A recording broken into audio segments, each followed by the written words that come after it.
Beautiful. Hey everyone, welcome to That Pedal Show. Dan here. Mick here, hello.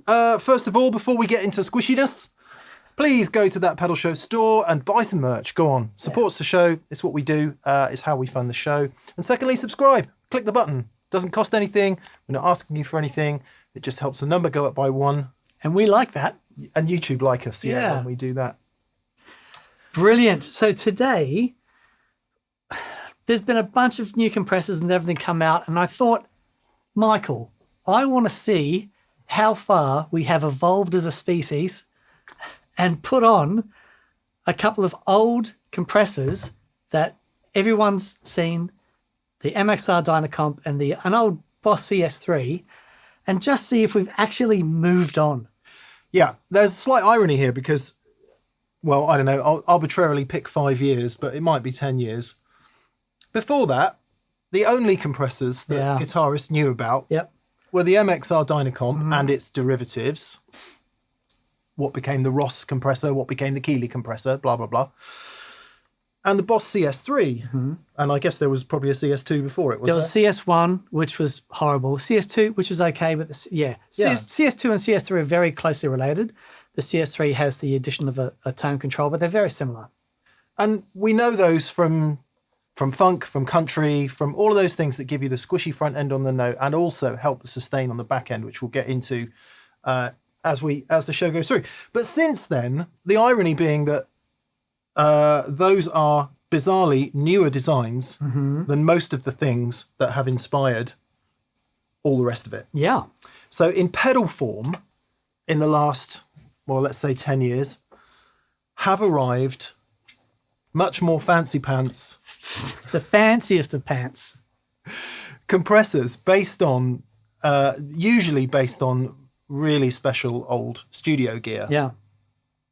The Cali76 we know all about. It's been Origin's lead product ever since they launched pretty much. Yeah, the first one, the big box one came out first and then they followed up with this. Heavily inspired by, shall we say, the old 1176. And that gets interesting because we have the new Universal Audio 1176. We'll explain what it is in due course. Teletronix LA-2A, another really famous studio compressor. And again, we have it in kind of 2 forms. It inspired the Union Tube and Transistor Lab, which I'll say right now is my favorite compressor for guitar. Similarly, we have the Universal Audio version of it. And then brand new from Rockett, so new that we haven't been able to release this video until it came out, is the Airchild. And fans of studio stuff may know about the Fairchild 660 and 670 leveling, limiting amplifiers, compressors, whatever you want to call them, from the 50s. We'll tell the story as we go on. So that's quite exciting. And exactly as Dan said, for years, all we knew was these two.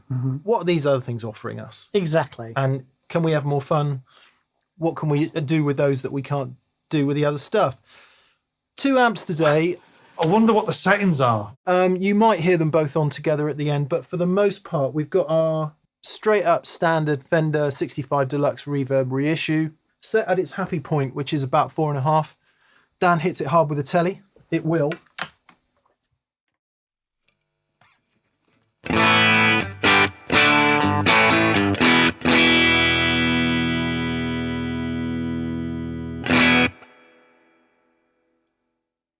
So it will break up a little bit, but if you hit it a little softer, this is the in-between position on this PRS.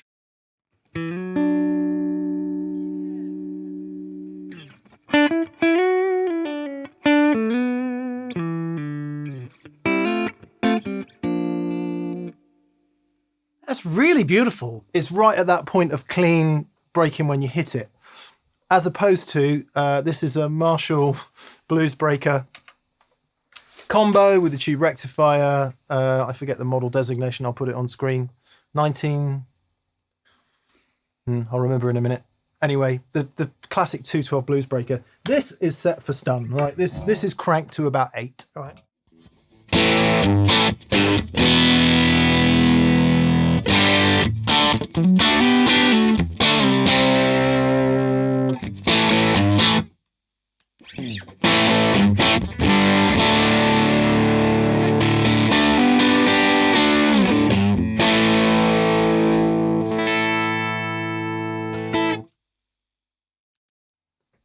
How good does that sound?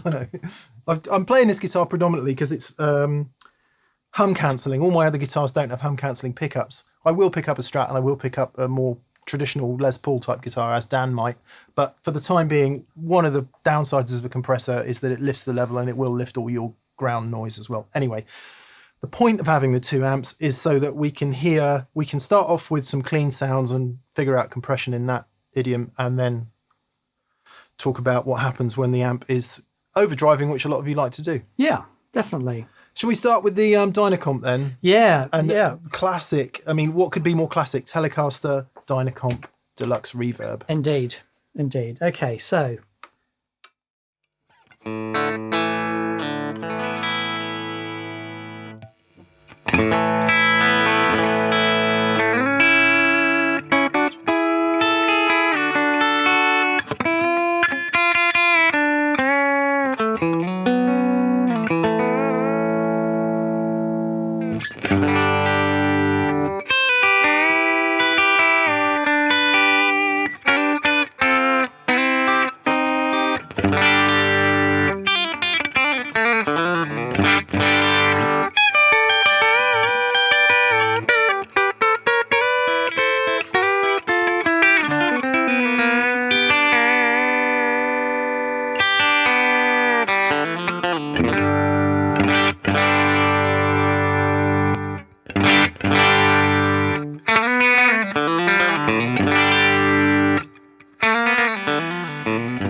Really, really grabs the front of the note. Yeah, very, very squishy. It's a sound that I particularly love. Yeah. Like one of the, it's not a problem, but like for a compressor as an effect, like that's an effect. Yeah, right? It yeah, and you've grabs heard the it. note, squishes it. You've heard it a million times, and I really like that. Yeah. If I'm going to take space up on my pedal board for something, when I kick it on, I want to hear what it's doing. You want it to do that. Yeah. So front of the note, a little bit of humbuckers with that just for a second. And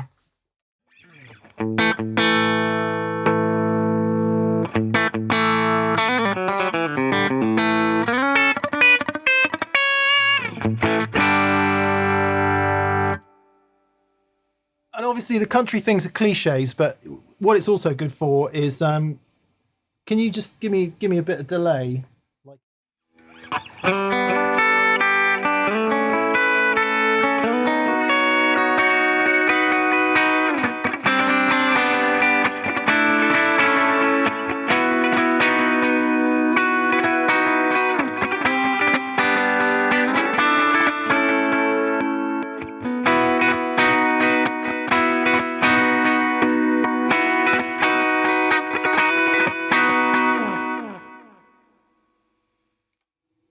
With apologies for the average playing, it does what a compressor does. It raises the low bits, Yep. it squishes the high bits, and it gives you a very even sound. Yeah. Can be very effective for that kind of thing. Yeah, totally. You know, the job of a compressor, it limits the dynamics, right? So, which is why I think a lot of the country guys like them, because they're playing a million miles an hour. If there's notes that aren't quite hit exactly on and notes that hit too loud, it just evens everything out and just makes it all nice and Especially lovely. into a clean amp, which has Yes. these great, massive transient differences. Yeah. So, you know, a clean amp, the front of the note is everything, especially on something like a black panel Fender. Bosh, you hear the front of that note, and then the drop away is really quick. So the compressor evens all of that out. That's what it's for. The CS3 kind of takes that to a whole new level. Yeah, so the difference between the DynaComp and the CS3, the DynaComp is what we call, uses an OTA chip, an operational transconductance amplifier, which, you know, fed into all the derivatives thereof. The CS3 is a bit different, where it's a VCA thing. It's basically, it's a bit cleaner. Other rack units use the VCA, but they're the two for me. There's the the OTA and the MXR, and there's the VCA and the CS-3, and that's the two basic flavors of pedal compression. Yeah. You know, until we get to the FET stuff, but yeah. But you listen to how, I'll get down just to play some single notes, and you listen to how the DynaComp grabs the front, and then we'll switch to the CS3 and listen to the difference. Yep. Obviously, this is all variable, but just to kick off. So no compressor at all.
So on the MXR, we have the sensitivity knob. If I turn that all the way up or much further, this is kind of the maximum amount of compression.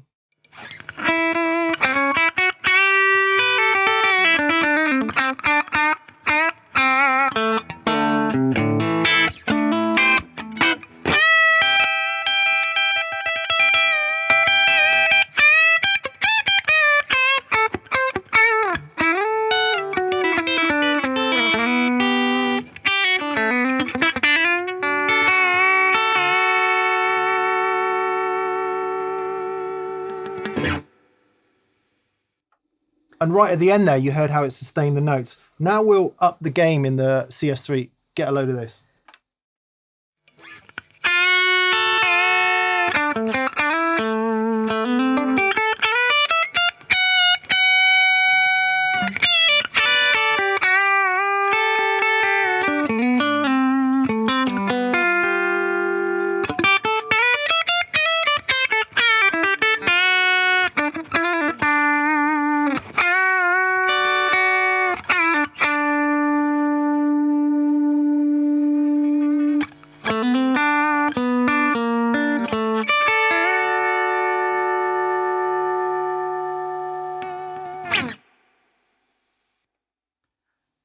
CS3 is magic. It doesn't have the flub of the DynaComp. And don't get me wrong, I love the DynaComp, but honestly, that for me is really doing it. Yeah, because on the, what happens as it grabs the front of the note, it brings it down, and then as the sustain of the note happens, as long as you don't play too many more notes, it will then push the level back up, and then interesting harmonics start happening. Yeah. So I don't know if you noticed there, but as you held that note, it went into feedback. Yeah. Because it's pushing harmonics in a different way. Yeah. And I guess that's why it's called the compression sustainer, right? Because it does a terrific job of sustaining. Yeah, exactly. So these are sounds that we have heard for decades, and they're wonderful. You know, let's see where we've gone. Yeah. What are we saying that the new pedals could possibly bring us then? Characteristics of the really expensive rack mount studio compressors. Yeah. Right. That are worth many fun vouchers. So if you don't want that effect of the squishy, but what you do want is a sort of fattening and biggening effect like we would expect in a mastering or a recording situation, that's number one. Yep. So it's a general tonal quality rather than an overt effect. Yes. Some more controllability over things like ratio, attack, release, threshold. So if you kind of like the sound of it, but it cuts in too early, or it doesn't sustain as long, or it sustains too long, then some of the other designs can have controls that help you get across all of that. What else? The big thing that happened after this, Barber Effects released their compressor, which had a mix knob on it. Yeah. And that was the big thing. So you could blend. The big complaint with the old compressors was I'm missing the front of my note. Yeah. And as we discovered on the CS-3 in the intro. It just goes, and that's cool if that's what you want. And personally, that's what I want. Mm-hmm. But the parallel compression, the side chain thing where you've got your direct sound going through and then it's compressing in parallel to that. Yeah. So the Barber compressor, from my memory, is the first one that I saw that had that blend control. Yeah. And after that, nearly all the big fancy compressors added that blend control in. Yeah. So you then had the front of that note, and then as that died down, the sustain from the compression would take over. So you basically got the best of both worlds. Yeah, and in that respect, I always think of it a bit like an amp that's working really nicely. You sort of get a bit of bloom in that respect. Also, just to say before we get into them, all these old studio compressors, if you think about pretty much any classic record from the classic rock and roll period, it will have been made using versions of some of these things. Absolutely. And we all think, to reiterate a point that many people have made on that pedal show, not least Rick Beato, we all think that the guitar sound is guitar, amp, microphone. Well, actually, it's guitar, amp, microphone, whole crap load of transformers, tubes, FETs, all kinds of components. Could be 10, 12, 15 transformers. Yeah. That all give that effect. And funnily enough, I was talking to Paul Stacey about this last week. He was saying all that stuff we think is compression actually isn't compression. It's just a whole load of transformers. Yeah, right. And the transformers doing what they do. Yeah. So really just to reiterate the point that with these other things, yes, they will do overt compression and we might get into that, but really it's more about an overall feel and perhaps a more subtle approach. Yeah. Maybe not so much with two 1176 is stacked, which we're about to get into now. Okay, origin effects. So the 1176 compressor came around in the 1960s. Bill Putnam of now Universal Audio fame was designing stuff for studios. I forget the name of his original company, but the predominant technology at that point was tubes, right? So most things were tube-based. The FET was invented. Field effect transistor. And that was used to replace valves in certain audio gear. Interesting in that it was a lot quicker. Yeah. The 1176 was born, basically. If you want to know the full story, read on Wikipedia or on Universal Audio's website about it. But the 1176, later the Universal Audio 1176, it's been various names down the years as the companies have changed. So 1968. Wow. Mad, isn't it? It is mad. It is mad. And there's ones before that. Yeah, well, which we'll get into. Yeah. So we've got two versions. We've got Universal Audio's own, and they should know because they invented it. Yep. One would hope. And we've got the Cali76 from Origin, which we know very well. Perhaps the most famous 1176 guitar sound that I can think of is Lowell George with the two stacked. Yes. That has a mode to do that. The UA one? The new UA one. Oh, really? Yeah. Oh, that's and interesting. Origin also has a stacked version. Anyway, let's hear it and see what we think. So, as Dan suggested, we've got this knob here is the dry signal. So if we have it at 0, we'll only be hearing the compression. Yes. Can you then?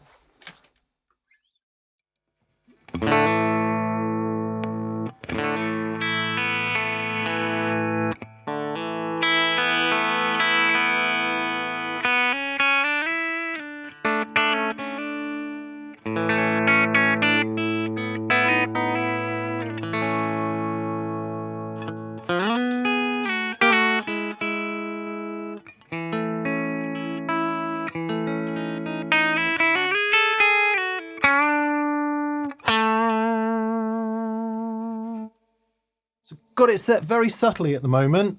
Minimum ratio of compression, not much input, and quite a lot of output. So it's relatively transparent, but it's still compressing, right? Right. Yep. What I'll do is I'll dial in a whole lot more compression. Okay. And we'll do that by raising the input, turning down the output, and bringing that ratio knob up. Okay. Yep.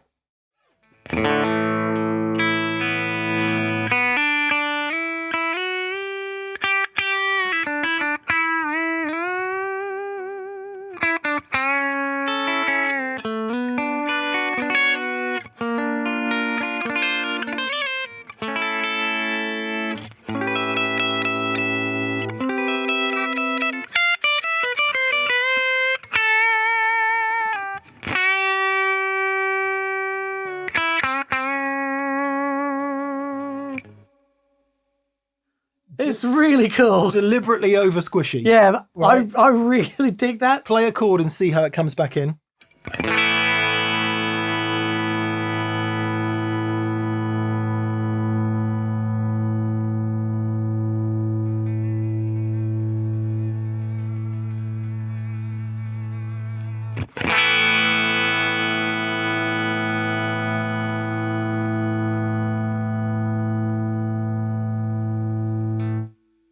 You hear how much squishing it's doing. All I'm going to do now is roll in the dry signal so that we'll keep the same amount of squish, but we'll bring in the dry. Yep.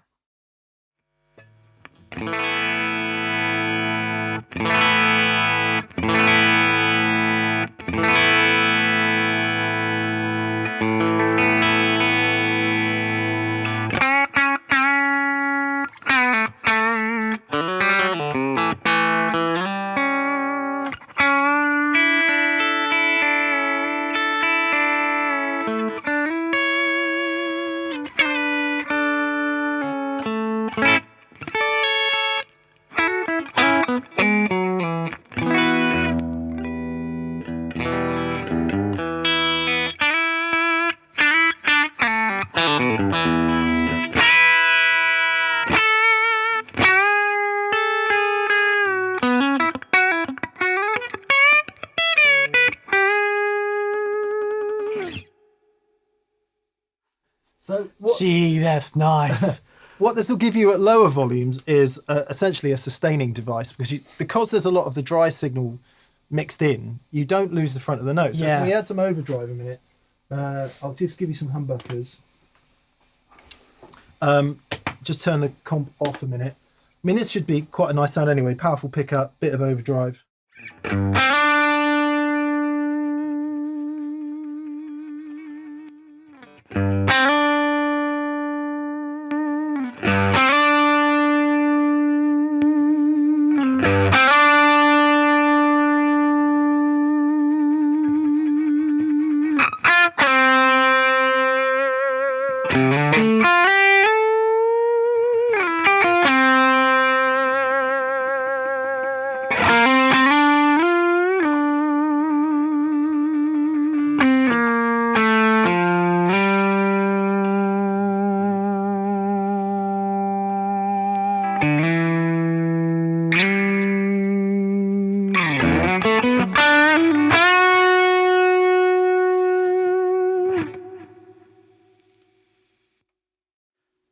Sounds amazing.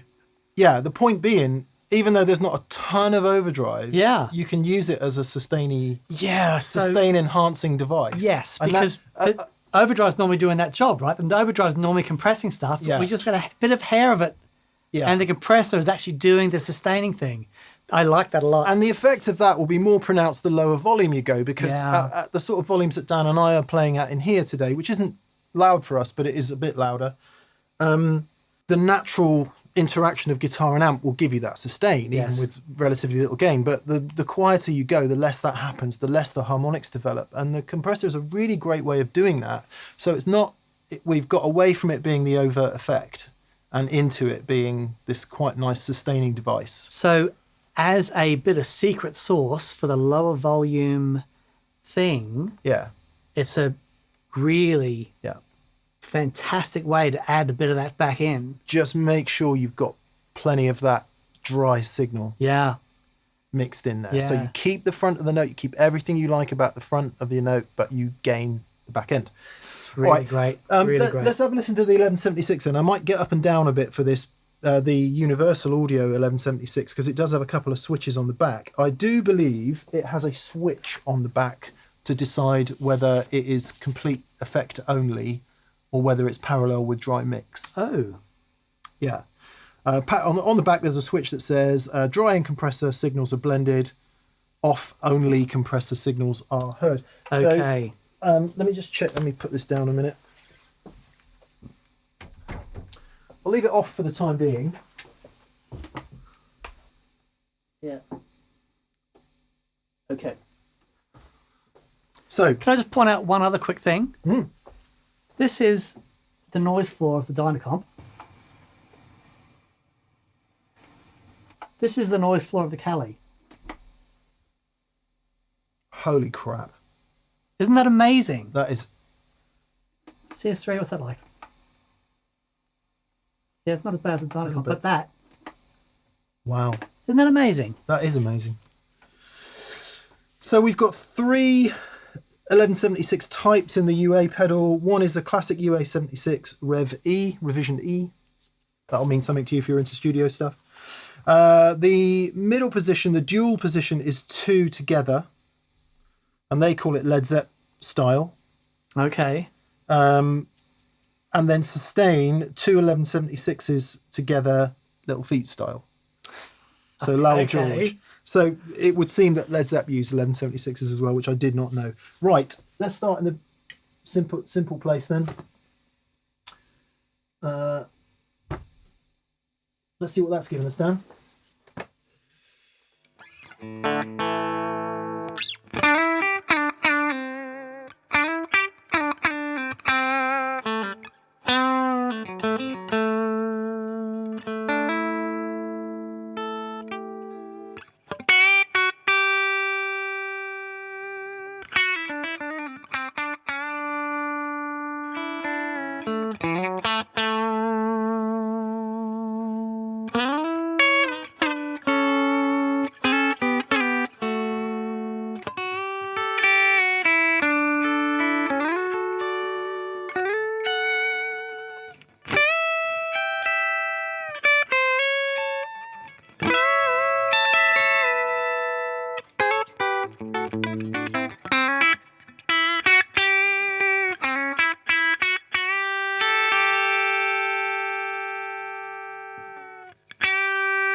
You love that. You love the, don't you? I do. You love it. I do. I do. Sorry, I love it when your ear's facing the It's a bit amplifier. ice pick in the forehead where I am. So that's it in effect only. I've got a lot of compression dialed in there. We've got the input way up. We've got the ratio at 12:1. I'm just going to, when you play, let me just switch in the dry as well and see what happens. Yeah, sure.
the recovery on that is slightly odd, isn't it? It's sort of It's stepped. pumping, I yeah. don't know if there's a different way we could, on the Cali76 by Origin, it feels like it's pumping to get back. So there might be something we can do. Fair play to the 1176. It's in parallel mode at the moment, so the dry signal is in there. I really like it. Yeah. It's got a fattening characteristic as well. Yeah, it's lovely. Which is It's really really lovely. cool. Sorry, I got the attack and decay release mixed up. It's a slower release to the left, faster attack to the right. Okay. Yeah. So that's why that happened. I just want to hear it into Marshall a minute. Yeah, Give us some love.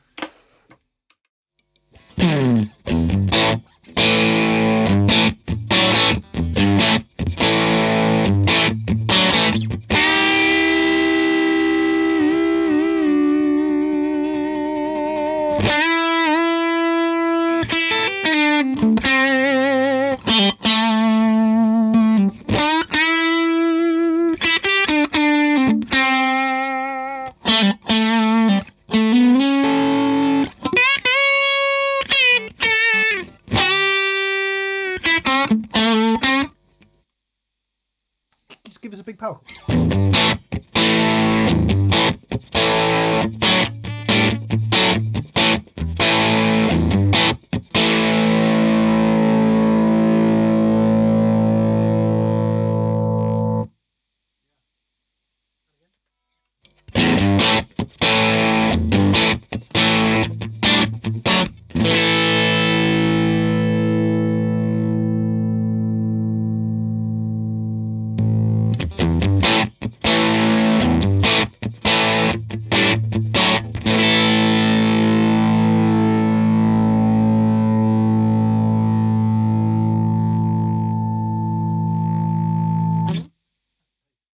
The decay is a very different thing with the compressor on or off, but it's also the because the amp is doing so much limiting, right? Yeah, It's got yeah. that sound, and that Marshall sound is what's going on at the front of the note, and that does change the front of the note ever so slightly. Well, we could easily change that by changing the settings. So we'll have much less ratio, much less input, bit more output. Now listen, it will change it much less.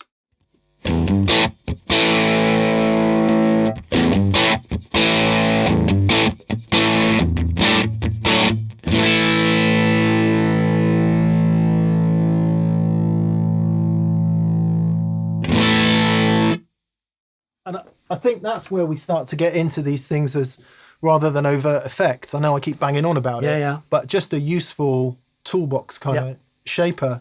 I quite like that. Let's try the couple of the stacked modes a minute. So if we get this ratio up a bit, I want to hear this one, which is the Lowell George one. I'm going to say now I'm not playing any slide. I can't play slide.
It's really beautiful. Killer. Really beautiful. Killer. Killer. Yeah. I like that a lot. Yeah. Okay. All right, let's we'll go back a little bit. Teletronix LA-2A. Bill Putnam also ended up acquiring Teletronix, as far as I'm aware. Okay. But Teletronix was an earlier design, used vacuum tubes, was a tube compressor. I did write down some details, but I've obviously forgot to bring the piece of paper in. Some sort of light relationship. Optical thing. Yeah. Right. So a light LDR Okay. type thing, I think, is involved in the Teletronix thing. Much less controllable than the 1176. Yep. So it's got a sound. Yeah, not settable, not really settable for attack and release times or anything like that. The threshold of the compression and the amount of compression is decided directly off the input level. Okay. If you've ever used this, if any of you ever use UAD plugins, it's such a satisfying thing to use on all kinds of sources, because you just turn it up a bit till you get the harmonic distortion you like, and then set the output accordingly. And it's super easy to use, and I like it for that. So again, this is Universal Audio's modern version thereof, using their, you know, all the stuff they've developed in their software. And then this is a very analog version, not a direct LA-2A clone or anything like that, but inspired by it. Indeed. From Union Tube and Transistor. Give us a let's have a listen to this. Let's start here, shall we?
Yeah. Amazing. I'm a big fan of this because, as you can hear, it's doing a lovely boost job as well. Yeah. That's what I use it for. So much less compression, much more boost. All right. So we'll set this one somewhere similar and see if that's happening. Does this have double shenanigans going on as well? It doesn't. It's got one switch on the back, which is in the Universal Audio one. It's got because you couldn't set the release time in the LA-2A. It's got two levels. It's got a slow recover and a fast recover. Okay. It's currently on stock release time. I just want to say personal thanks to the team at Universal Audio for marking every one of the controls with what it does. Yeah. It's annoying when that doesn't happen. Bugbear of mine when you've got switches and stuff and you have to refer to the manual to tell them what you are. But so anyway, so these should sound somewhat similar. Keep going down. It also has a mix control, which this doesn't have.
You just hear the sustain of it a minute.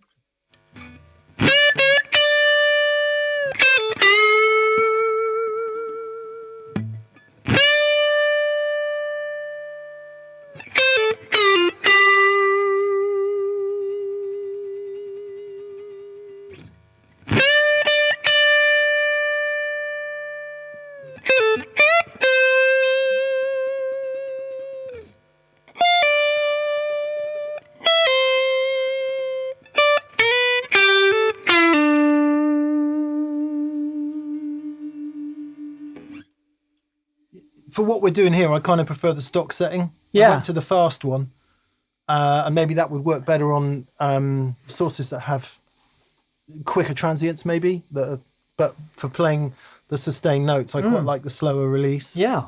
Works, I agree. works really nicely. I don't know whether it's just where we've got it set and everything, but not as lovable as the Union. Yeah, the Union's pretty amazing, actually. Yeah. But is doing a nice job. I just want to hear it with some humbuckers a quick sec. In fact, while we're doing that, why don't we go into a gainier amp and see what's happening there.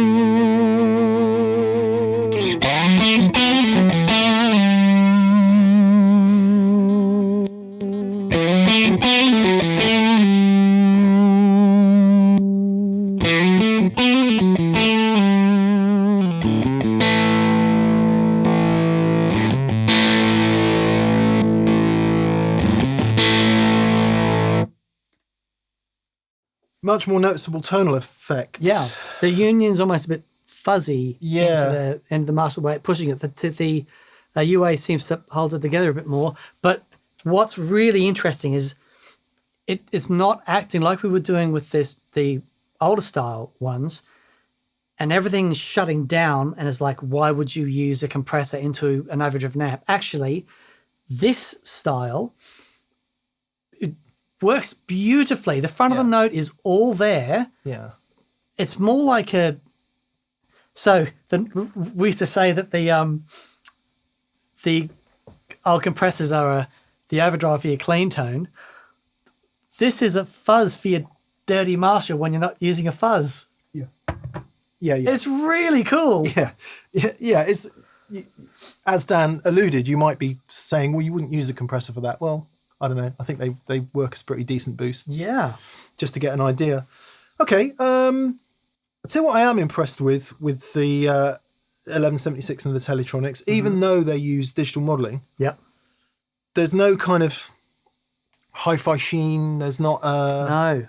They sound organic and They natural. sound really good. And I think a big part of that is because they mix the dry sound in. Yeah. And that is because obviously if it was in a studio environment and it was a sidechain or parallel compression on a mix bus on your console, then the dry signal would be there. It would be added in addition. It wouldn't just be the compressed sound. And that sort of brings us back to perhaps the main benefit over something like the Dyna Comp and the CS-3, because I don't believe there's a dry path in either of those, is there? There's not a separate path. Yeah. It's, it's compress me, baby. Compress and that's me. it. Yeah. And to be fair, the UA ones, I mean, this is what UA do. You would right? hope. wouldn't you? You would hope that they would nail this, and I think they really have. Yeah. Because the studio ones, we know guys at UA, we know the lengths that they go to get this right. And what's interesting is They have been making the plugins for years. for years and years. Yeah. And it's not about, they don't just model the sound, they model the circuit. It's so very, very clever. Yeah, I think they've done an amazing job. Cool. Out of the two, I'm pretty sure I'd take the 1176. for Yeah. its extra tweakability. Yeah, I would. The Union tube and transistor one for me for the LA-2A stuff. There's something extra that's got that I really dig. Yeah, yeah. It's not a clone, by the way. It's inspired by. Yeah, but I do. Yeah, I think the 1176 version of the UA one's absolutely banging. They're both great. Cool. Last but not least, then Airchild 660. So the final old style compressor we'll just touch on is the Fairchild 660 and 670. Kind of interesting story, and this is straight from Wikipedia, not from my brain. It is well, this is from my brain. It is known to be probably the most revered of all dynamics processors. And if you just Google it now and look at how much they are, you'll understand that. What year was it made? 50s. So we're talking about a 70-year-old piece of technology. Yeah. Yeah. And So amazing. And in common with the 1176 and the LA-2A, remember they're being used in high-end audio, right? So they're being designed and commissioned probably in conjunction with studios who are either recording or broadcasting. The technology is leaping ahead. So in the 50s, we get into stereophonic recording. And apparently, again, according to Wikipedia anyway, the 660, which is the mono one, I think, and the 670, which I think is the stereo one, was all about the sort of race to getting good stereophonic recordings and getting a good vinyl pressing, because so much information would have to be on that vinyl. Yep. So Now- so what this is doing as a mastering piece of gear for vinyl. That's what, and for mastering music in general. Yeah. Yeah. So it's taking all the information and getting as much information on the on the vinyl grooves Yeah. without chucking the needle out of the groove. Exactly that. Yeah. So that's where the Fairchild began. And apparently, I've never actually seen one. Oh, yeah, maybe I did see one at Abbey Road. Maybe. I can't remember. But I've seen loads of pictures of them. Could be up to 30 kilos. God knows how many valves. And I think 11 transformers or something crazy. Like loads of transformers and tubes in this great big thing. Wow. Even the clones, like the lower end clones are $8,000 new, I think. And then once you get into the serious clones, blah, blah, blah. And then to buy a vintage one, many tens of thousands. Sorry, long story short. So Rockett have got all those tubes and loads of It's a really heavy pedal. transformers We both had to lift it onto the board. and made the Airchild 660. So it's designed... it's designed to capture a bit of that magic, I guess. But I've never used one or heard one, so how are you ever going to know? Yeah. Certainly never heard of a guitar.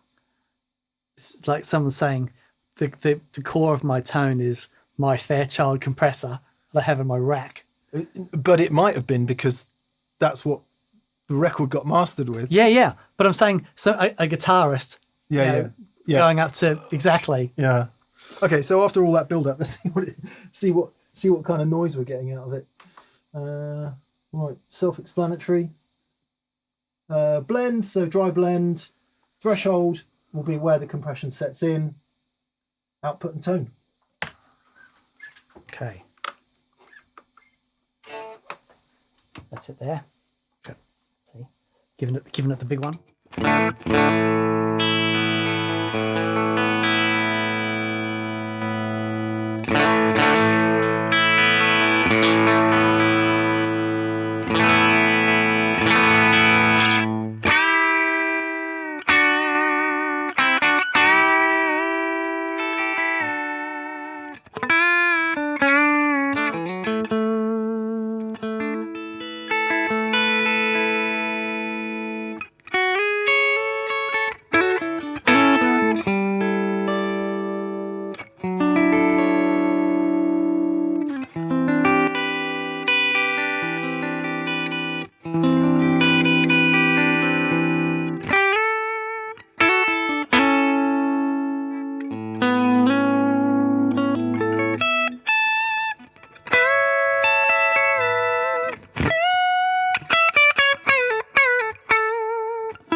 That is playable. That's, yeah, it's wonderful.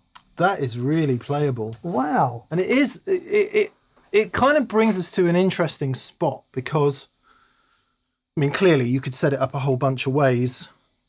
I was always going to go for everything at 2 o'clock. Of course, of course. I love the fact it's got a tone control. Yeah. Why they don't all have a tone control is beyond me. Yeah. So far, I think it's only the CS-3 and the Airchild that has a tone control. Yeah, because of the nature of compression and because of where it grabs it, it will fundamentally change the harmonic balance of what's going on. So if you find that it makes highs too prominent, you can just dial them back a bit there with the tone control. I really, really like that. Or you can put them back in. Yeah. If it's grabbing too much, you need a bit more information on the front of the note. Yeah. That tone control is very cool. I am digging that. That's really cool. And it sort of by way of full circle, for sure, you could set the Dyna Comp and the CS-3 subtly. You could do that. But really what we know them best for, these classic compressors, Is the squish. were the only compressors that we knew for so long was the squish, wasn't it? Yeah. And I think Welcome to Squish City, population U. we have kind of proved the point that these others do a different job, retaining more or less of your original guitar signal as a kind of parallel mix deal to be used in a different way. Yeah. So maybe not as an overt squish, but as in an overall shaper, which might get you a step or two closer to a more cohesive, coherent together sound that you would consider to be a recorded guitar sound. Yeah. I think they are great, you know, so while we might use, you can set them all to sound overtly squishy. That can be done. Yep. And that might be what you want your compressor for. But if you're that person who's always looking for the perfect transparent boost, Yeah. the classic more pedal, Yep. which never quite seems to materialize in overdrive pedal form, I certainly think that any of those, actually the Cali would do it, but it seems a bit of a waste to do it with the Cali because it's so glorious. Any of these will do that job in a really great way. Yeah. In a really great way. Yeah. It's the other thing is that there's a character that they impart that doesn't detract from anything. With with the CS3 and the MXR, in certain situations, the character they impart can detract a bit from what's going on. But because these are so tweakable, like the Union Tube and Transistor just seems to be beautiful no matter where it's set. It's for me, it's the it's the easiest no-brainer setup thing. It's the closest cross between a boost pedal and a compressor. exactly. Yeah, and you could use it for either. Yeah, but like the Airchild, or the other ones, you could use them as a mastering compressor at the end of your signal chain, just to give you a bit more love. Yeah, I think the CS3 really deserves special mention. really does, because it gets enough criticism down the years. Perhaps because when you first get one, you turn that sustain up to maximum and you lose all the front of the note, and it just goes on forever and ever and ever. But in the same way that the Whammy 1 kind of is its own thing and can only be its own thing, I think the CS3 sits in that category. Yeah, I am a big fan of the CS3. I think it's held its own. Obviously, it's, we're talking, 40 years of extra messing around on from this one. However, it still sounds fantastic. If what you want is a little bit of extra squish and to sustain the note, with the tone control on that so that you can dial the information back in, I think they're amazing. But used in that overtly effecty way as well, where Brilliant. it gives you the completely unnatural sustain. Absolutely. It is brilliant. absolutely his own thing and is brilliant for that, whereas the others don't really do that. They are much more shaping devices. Yeah. And you can get them for 50 quid. I mean, it's... Yeah. I think if you want to get into the world of tweakable compression, grab a CS3 and have a play. Could be a lot worse, Yeah, right? absolutely. I think they're brilliant. So you've got to take one. What are you taking? Well, it's between these two for me. Yeah. I didn't expect to like this as much as I did. Yeah. I think that sounds incredible. I really, of the kind of newer, more function designs, that's my favourite by a mile. Absolutely. But I don't really play in a way that would suit that. But, I mean, I think I've got to take the Airchild. Yeah. I love the Union tube, but there's some tweaking, and the tone control on the Airchild sells it for me. Those two extra controls on the air, absolutely. The mix knob and the tone knob mean that you can dial it for anything. I think Rockett are going to have a very nice time with the Airchild. Whether it sounds like a Fairchild or not, Who's Chris to say? and Jay, forgive us, we just don't know, because we don't have access to that kind of stuff. But we know they do. Yeah, right. Yeah, because they're right there among it all, and they hang with some pretty heavy dudes. Yeah. So, yeah, cool. That was fun. Yeah, absolutely. That was really good fun. Just to say though, there's not a dud among them. No. Even like so that's an original 70s script logo DynaComp, and it has a character and a thing to it that I love. Yeah. They all sound fantastic and they all do a thing, which is, I'm really glad that there isn't one that's going, oh, actually, in comparison to everything else, this one's clearly the loser. Yeah, no, they've all got a thing. And obviously we've leapfrogged the Cali Compressor Pro, the 2-knob, all of those things. Wampler Ego compressors, there's loads of great other compressors out there. We just thought we'd delineate in this way today. Yeah, indeed. Nice. That was really fun. It was really fun. I think there's one more thing to do, Daniel. You want to stick them? You better play, I think. Okay. Good luck. It might be both amps and all pedals on. Let's try that. Thanks for watching. Yeah. Please go to that Pedal Show store and buy stuff. It's how we fund the show, and we're very grateful for that. Yes. Massive thank you to our patrons on Patreon. Thank you so much for your support. Also, a big thank you to our preferred retailers in the UK and Europe is... Andertons. I spent a whole heap of cash there yesterday. Did you? What did you buy? I did. It was my son's birthday. Oh, nice. And he needed an electronic drum kit because he's studying no way. drums at college. What'd you get him then? Got him a Roland... TD5? No, TD17 something. That's the last time I was into electronic drums, was revision 5. Yeah. And 17. It was hurty. Nice. Like really hurty, but it had to be done. But yeah, lovely bunch of guys. And also our mates in Australia. Pedal Empire. Yes, shout out to Matt and the team. Hope you guys are awesome. Good. Yeah. Right. We'll see you next time. Daniel's going to play both amps and all the compressors on.